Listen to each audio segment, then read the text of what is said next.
নমস্কার, আপনারা দেখছেন জনতার সংবাদ নিউজ। আর জনতার সংবাদ নিউজে আপনাদেরকে স্বাগতম। তরুণী চিকিৎসককে ধর্ষণ করে খুন করা হয়েছে। তারপর থেকে জুনিয়র ডাক্তার থেকে শুরু করে নাগরিক সমাজ এবং ছাত্র সমাজ রাজপথে নেমে আন্দোলন করেছে। এর মধ্যে অতি বাম লোকজন আন্দোলনের অভিমুখ ঘুরিয়ে দিতে চাইছে বলে এবার অভিযোগ তুললেন বিজেপির প্রাক্তন সাংসদ দিলীপ ঘোষ। যতক্ষণ উই ওয়ান্ট জাস্টিস স্লোগান ছিল ততক্ষণ বিষয়টি ঠিক ছিল, কিন্তু যখন স্লোগান পাল্টে মনুবাদ থেকে আজাদি স্লোগান উঠল তখন আন্দোলনের অভিমুখ বদল করার অভিযোগ উঠল। এই ঘটনা নিয়ে এখন জোর চর্চা শুরু হয়েছে, কারণ আগামীকাল মেয়েদের রাত দখল কর্মসূচি রয়েছে।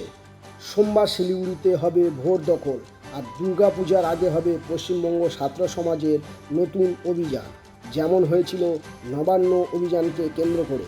এখানে তরুণী চিকিৎসকের হত্যার বিচার চেয়ে হওয়া আন্দোলনের অভিমুখ বদলে যাওয়ার অভিযোগ উঠেছে। অন্তত তেমনই অভিযোগ করেছেন বিজেপি নেতৃত্ব।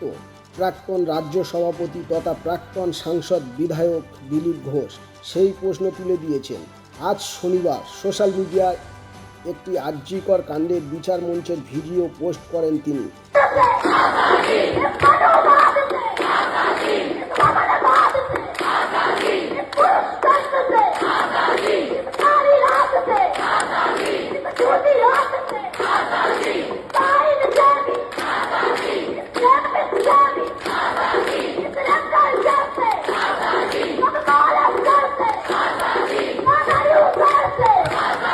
সেখানে কেন আজাদি স্লোগান উঠবে, কেন মনুবাদ থেকে আজাদি এই স্লোগান উঠবে, সেই প্রশ্ন তুলেছেন দিলীপ ঘোষ।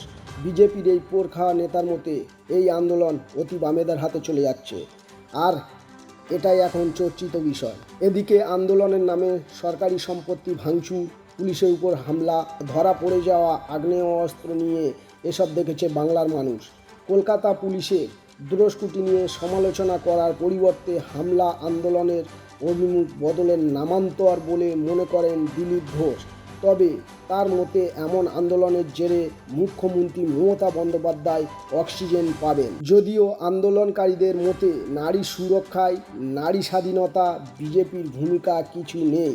নারী স্বাধীনতার দাবিতে এই আন্দোলন, তাই এখন সব রাজনৈতিক দলের ভূমিকাই সামনে এসেছে।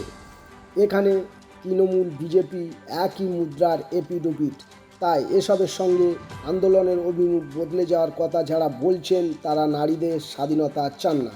এই অভিমুখ বদলের সপক্ষে এক্স হ্যান্ডেলে ভিডিও পোস্ট করেছেন দিলীপ ঘোষ, যা যাচাই করে দেখেনি জনতা সংবাদ নিউজ।